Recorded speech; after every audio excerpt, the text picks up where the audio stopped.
பிரியமானவர்களே, ஆண்டவருடைய நாமத்தினாலே உங்களுக்கு என் அன்பின் வாழ்த்துக்கள்.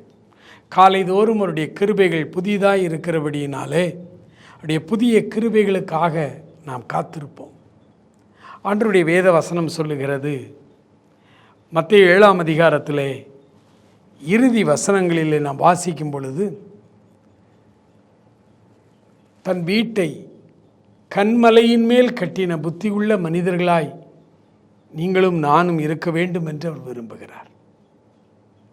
அப்போ புத்தியுள்ள மனிதர்கள் யார் என்று நாம் வாசிக்கும் பொழுது, அந்த ஓமையிலே அவர் சொல்லுகிறார், ஆண்டவருடைய வார்த்தைகளை கேட்டு அதின்படி செய்கிறவர்கள் எவரோ அவர்கள்தான் புத்திமான்கள். என்ன பிரச்சனை வந்தால், பெருமழை சொரிந்து பெருவெள்ளம் வந்து காற்று அடித்து அந்த வீட்டின் மேல் மோதினாலும் அது அசையாமல் இருக்கிறது.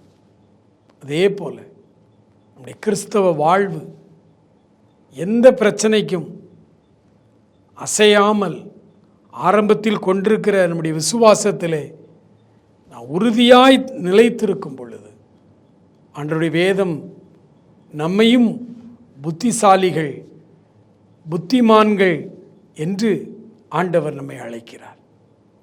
பிரியமானவர்களே, ஒவ்வொரு நாள் காலையிலும் வேதத்தை வாசித்து அந்த நாளுக்குரிய பகுதியிலே நமக்கு என்ன ஆலோசனைகள் கொடுக்கப்பட்டிருக்கிறது என்பதை பார்த்து அந்த ஆலோசனையின்படியே நாம் வாழும் பொழுது, ஆண்டவருடைய வேதம் சொல்லுகிறது, நம்முடைய வீடு, நம்முடைய கிறிஸ்தவ விசுவாசம் வாழ்வு அசைக்கப்படாமல் இருக்கும். மாத்திரமல்ல, நாம் புத்திமானாய் இருக்கும் பொழுது நாம் கேட்கிறவைகளை அவர் நமக்கு தருகிறார். அவருடைய கிருபை நம்மேல் அதிகமாய் வந்து அமருகிறது. ராஜா கேட்டவைகளை எல்லாம் கொடுத்தான் என்ற வார்த்தையின்படி இயேசு ராஜாவிடத்திலே ஒரு நாள் காலையிலும் நாம் கேட்கிறதையெல்லாம் அவர் நமக்கு தருகிறார். இந்த நாள் காலையிலே நாம் ஜெபிக்க போகிறோம்.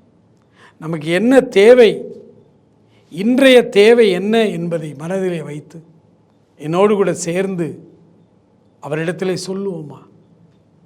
மகிமை நிறைந்த எங்கள் ஆண்டவரே, இந்த காலை வேளையிலே இந்த சமூகத்தில் ஆண்டவரே, நாங்கள் புத்திமானாய் நடந்து கொள்ள, உடைய ஆலோசனையின்படியே நாங்கள் வாழ எங்களுக்கு உதவி செய்கிறேன்.